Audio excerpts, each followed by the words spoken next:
Statistically, you know what Minecraft is. I'm not going to bother explaining to you the world's biggest game. We all know what it is. A while ago, I made this Minecraft creepypasta Iceberg, and you guys definitely seemed to enjoy it, and I had a ton of fun making it. It got over 1 million views, which honestly, thank you guys so much for that. But I've finally decided to revisit Minecraft, talk about another aspect of the game that fits into a similar theme, and also is a topic that I've been talking about a lot recently, which is lost media. Despite Minecraft being the biggest game in the world, somehow there are still aspects of the game, its culture, and more that are lost to time. That's definitely due to the fact that Minecraft was developed in the wild west of gaming, the early 2010s. So I've decided to make a smaller size Iceberg video this time, but I really do hope you guys enjoy this one, and if you have any of this lost media out there or know where to find it, definitely tell us in the comments below. I really hope you guys do find this one interesting. This is the Minecraft lost media Iceberg. Anyway, with that all out of the way, please enjoy the video.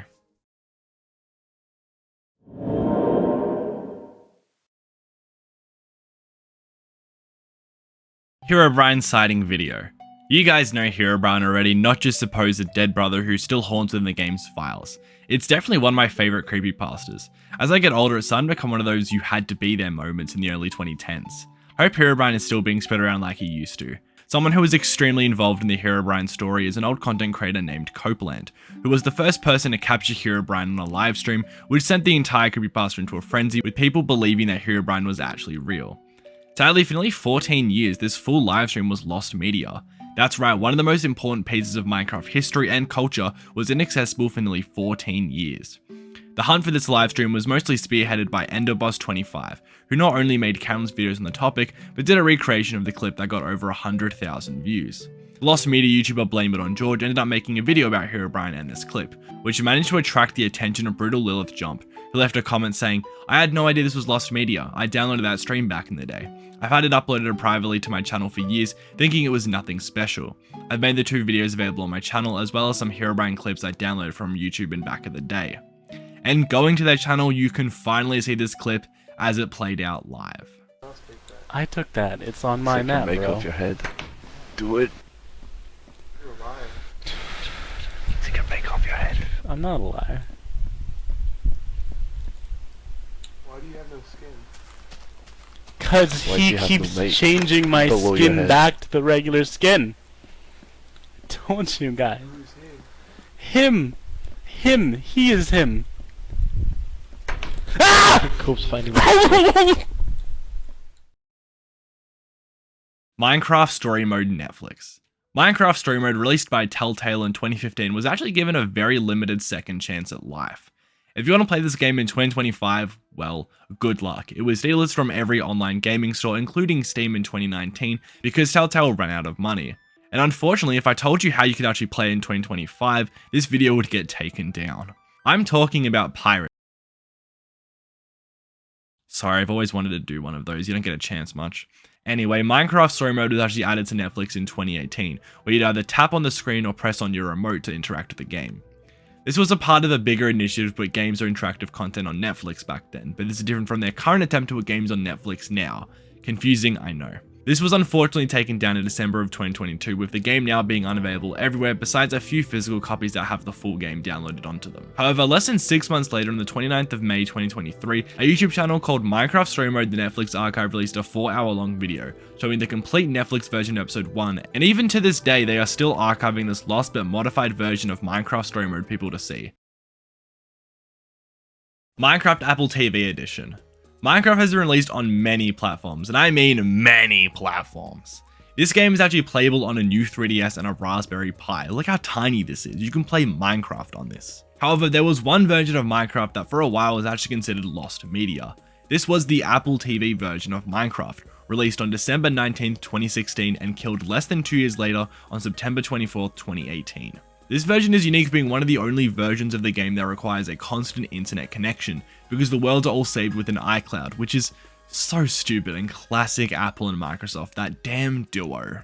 As I said earlier, this version was delisted on September 24th, 2018 because no one was playing it, and it was unfortunately lost for 6 years until March 24th, 2024, where DXCool223 managed to upload the game online and make it playable on devices once again, as long as those devices are modded, which is its own layer of hell to try and get into.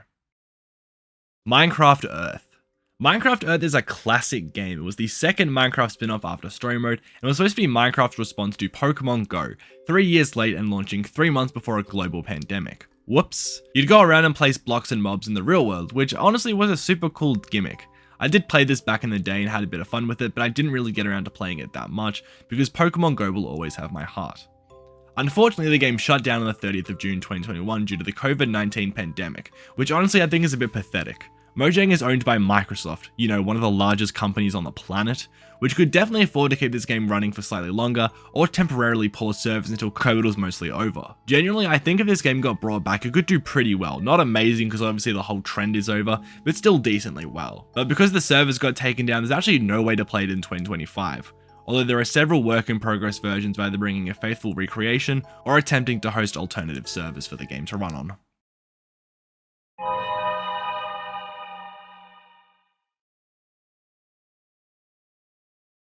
Secret update versions. Because I'm probably going to end up talking about this at some other point during the video, let me just quickly explain how Minecraft Java's development cycle went. There were 7 phases of development: pre-classic, classic, in-dev, inf-dev, alpha, beta, and full release. Starting during the inf-dev era of the game and continuing into the alpha development era of the game, there were 10 updates released without warning, usually on a Friday and one on a Saturday. These were called Secret Friday updates and a Secret Saturday update respectively. Usually announced on a small place like Twitter, most of these were archived but 3 were lost. 1 was ultimately recovered but 2 still remain lost to this day. These being alpha version 1.0.1, yes, the very first alpha version of the game is lost, and alpha 1.0.17. Alpha 1.0.1 from July of 2010 added a lot of redstone stuff, like redstone, the ore, redstone torches, wood and stone pressure plates, stone buttons, levers, all of which were crafted very weirdly, and iron doors. Alpha version 1.0.17 added fences, chicken jockeys, and chickens gliding down when falling.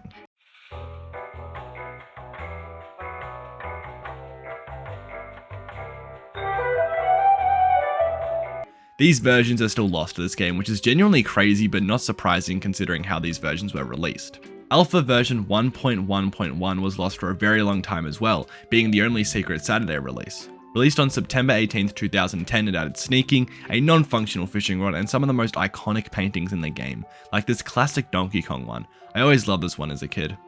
This version was available for 3.5 hours before being taken down, and for 10 years was unavailable to play until Twitter user Lunar Sorcery uploaded this version on June 25th, 2021. Though this version is almost completely identical to the version after it, being 1.1.2, just without a bug with the gamma slider making the full screen grey.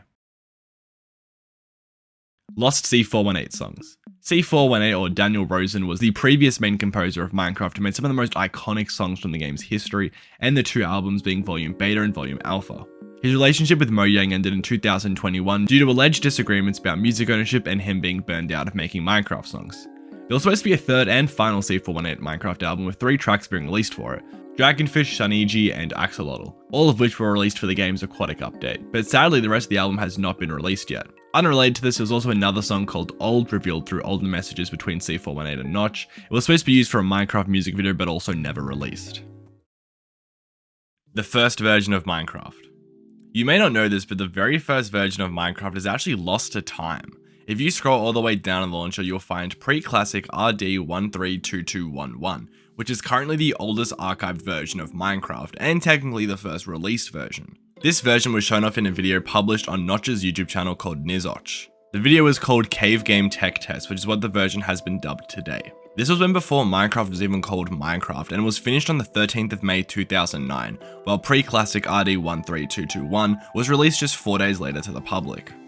The original version of Minecraft lacks the ability to break or even place blocks, purely just movement and the start of what the game's visual identity would become, with many of the textures coming from one of Notch's earlier projects and attempts to make Minecraft, called Ruby Dung.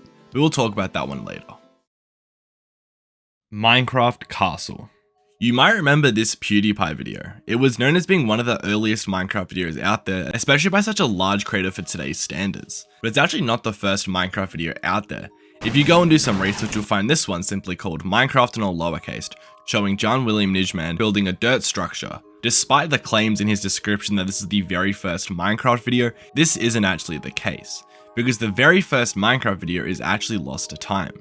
The story goes that when Notch released the cave game tech test video, he shared it on a forum called TIG Source, where many people were very impressed with his work. One of these people was a user named Evil Vile, who Notch ended up giving an early copy of Minecraft to, this version being called 0.0.9a. This version was never fully released to the public and was made a few days after RD132211, but was given to several TIG Source users. Evil Vile ended up making a video called Minecraft Castle, which we don't really know much about because it is lost media, though we do have this screenshot from. And also, this screenshot is the only version we have of 0.0.9a.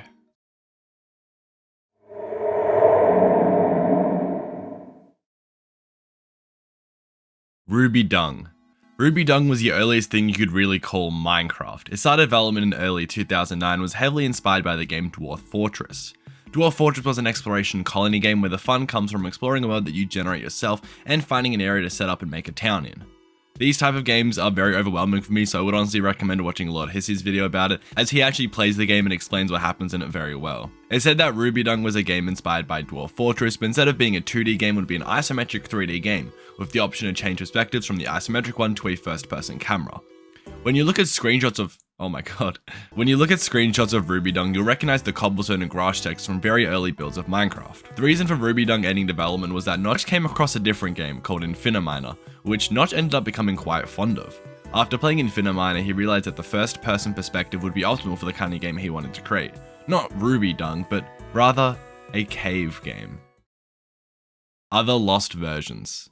Remember how earlier I was talking about 0.0.9a? Well, guess what? There are so many more earlier versions of Minecraft that are still lost. Versions ranging from 0.0.10a to 0.0.14a are lost completely. And while 0.0.10a and 0.0.11a really had nothing of value besides making the game not crash and allowing the mouse leave the program, 0.0.12a adds the border, lava, water, and bedrock. There's even a video of this, which is crazy to see. 0.0.13a added the pause menu and changed the water, lava, and sapling texture. Finally, I would argue that this is the very first version where Minecraft really became Minecraft.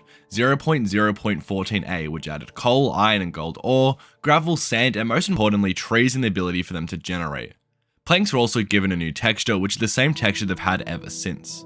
While it's really sad that this is lost, there is a slightly different version, 0.0.14a_08, is archived for us to play to this day. Though it still sucks we don't have the original version. Also, 0.0.16a is also lost, and this version added commands. So many important Minecraft versions that added staples of the game that are still used to this day are sadly lost. If you do have these, do let us know. Casey's Cave. Casey's Cave was a Minecraft creepypasta created by the YouTuber The Brothers Machado, about a person playing on the Xbox 360 going about their day, building and exploring until he enters a cave that gets progressively darker, has scary music playing, and eventually they find a girl who resembles the girl from the film series The Ring. He starts to run away, but she catches up and eventually kills Steve. Not the player, but rather Steve, as when the player respawns in now the alternate tennis Steve skin. He blocks up a cave and writes up the sign saying, "Do not enter Casey's Cave" next to it. It's a pretty decent creepypasta and has that classic 2012 feel to it. YouTuber ECZ Gaming, or who is now more widely known as Scare Theater, decided to make this into a YouTube Let's Play series that had 11 episodes. Beside a clip of the first one, the transcript of the whole series, no other media from this series has been found to this day, and that really sucks. This seems like such a cool part of Minecraft creepypasta history, so having this lost really does suck, especially as someone who was such a big fan of creepypasta from that era. I mean, you can definitely tell, I made a whole video about them. But stuff like this and some of Mudahar's older creepypasta videos are so nostalgic for me. I really hope this gets found one day. Also, just giving a little update as I'm editing this, I realized that Scare Theater actually left a comment saying that they deleted all of the things from their hard drive. So if no one has this on their hard drive at home, this actually might be lost forever, which just sucks so much.